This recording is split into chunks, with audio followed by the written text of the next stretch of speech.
Panoorin po natin mga kababayan.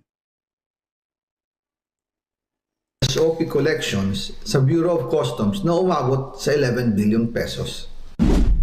May 9 billion pesos collection mula sa sugar. Ang kita mula sa importasyon ng sibuyas na hawak naman ni Martin Araneta. Tinawagan daw siya ni First Lady Lisa Marcos at ipinapatigil ang investigasyon. Na sa First Lady Lisa Marcos mismo ang may hawak sa mga rice importers.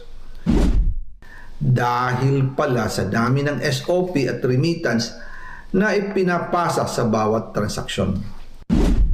Ang pinakamakapangyarihang pamilya pa mismo ang sangkot sa ganitong sistema.